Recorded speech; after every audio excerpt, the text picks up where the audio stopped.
Tsaka ngayon may mga pag-abante na kagad na ginagawa din si Luis. Kalahati yung buhay ng Pagong. Ngayon si James Bang, iniwanan niya muna yung kanyang purple buff. Nagamit na rin niya yung electrifying beats. James Bang si makakuha nung Pagong na yun. Dorio, critical ang kanyang buhay. Habol na ba rin si Niger? Their first blood ay mapupunta sa AP Bren. Ngayon si Luis nakapag-split na. Sino ang kanyang sasaniban? Wala na nga at aatras na ang Smart Omega. Okay, first is dapat mas mabilis. Okay, Super Yoshi dito ay umaamba. Sisipain na nga kagad. Itong si Der, James Banks with the turtle. Buhay pa rin itong si Der. Grabe naman, napakaliksi naman nagamit. OMG, kaya lang magic damage yung katapat niya eh. Okay, ngayon si Super Yoshi at ang tatapatan ng AP Bren. Ikalawang kill. Bagong barangay. Okay, ngayon, bagong pagsugod din ang plano. Pero may sipa din, nagagawa ni Super Yoshi. Si Der ang kanyang napili doon. Ngayon naman, si Super Yoshi, delikado din. Kekidon with the kill. Nakipagsabayan na dito ang si AP Bren. Pero J-Pang sa may bandalikuran. Nagamit din niya kagad yung kanyang ultimate. At nababara ni Luis yung mga beats ng electrifying beats. Nga pre, Torre lang muna kalaban ko pre. Okay na. Grabe, hindi nakapag-react ang Smart Omega. Medyo bitin ata yung oras.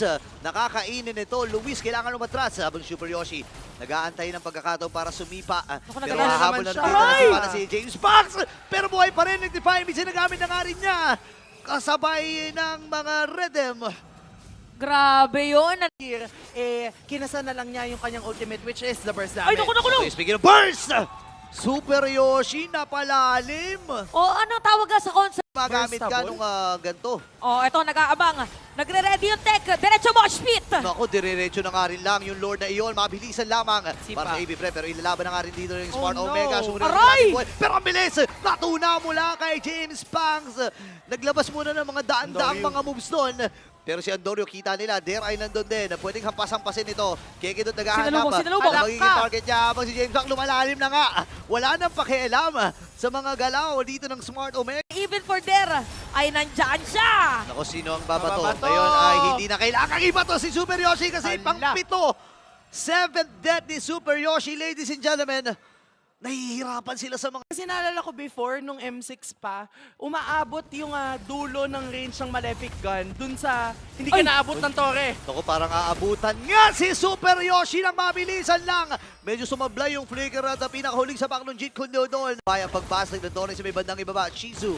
And there ay nandito din. Shop skirt, pwede niya gamitin kagad yung Eternal Guard. Pero pumasok nga kasi Egedun, nandun na yung Eternal Guard. At nagsabayan na ng Eternal Guard. Super Yoshi kailangan umatras. Split with the Samuel ay nagamit na dito ni Luis. Matagumpay ang pagdepensa ng Smart Omega. Sa may gitna, merong Lord nga na bitbit. Ang AP Bren. Merong set of play for Kekidot. Merong shoot pa for Super Yoshi. Okay, nagamit na kagad yung Eternal Guard habang si Luis kailangan umatras. Pero inabol pa rin siya doon ni Der. Flicker rin nagamit na rin Der. Pop yung immortality. Ngayon si Kekidot ay maatras na nga rin lang. Hindi siya tinamaan ng mga bala mula dito kay Jome. Ngayon ay mababasag at mapapatay yung Lord na kasama ng Even Luis na nakaredy na Super Yoshi. Sino sinipa niya? Okay. Sinipa na nga kagad, nagamit na rin Eternal Guard, pero may mga immortality pa yan. Si Kekidot ay kailangan umatras. Si Luis ay nagamit na rin kanyang split! Pero tinunaw kagad siya ni The Man with a Million Boobs. Habang si Dera magiging target nila dito, pero available pa yung immortality at trust mo ni Super Yoshi. Hindi ka na siya dito mamatay, pero hindi tumama yung mga bala mula dito kay Jome. Dire-diretso sila, may soft reset na gagawin si Shizu. Siya ang hawak ng Lord. Okay. Patay din si Luis. Kompleto naman ang player sa AP Bren. Retry check. Kompleto din. Parehas na may retry. Nakita. -1 ngayon. So may information na si Super Yoshi ay dumedepensa ngayon for Omega. Pero tingnan natin kung itutuloy nga ba dalawa talaga ng ating mga players. Lima yan. Okay, napa-vertical na nga rin itong si Andori. Nagamit yung Eternal Guard. Pero makagawa ba siya? Hindi. Si Shizu na nakakuha ng Lord na yun. Ano ang rundown na gagawin ng Smart Omega? Lalabang ba sila? Hindi. Napunta yun sa kamay ng AP Bren. Oo, parang mahirap din kung hindi nila dinepensa yung minion eh. Yung kanina yung wave. Pero tingnan natin kung endable na ba para dito sa AP Bren as they will try to push against Omega. Yung barangay, kapit lang talaga sa base para dumepensa. Ang Sabo 4 nagamit na nga rin at ibinato na agad si Luis mula sa immortality doon. Si James Pax nagamit na rin kanyang ultimate pero Shizu free hit na. Nakakadalawa na. Magiging tatlo ba? Pero sabi niya hindi. Pace na agad natin to. At ang mga base ang makakakuha ng game number 1. Malinis.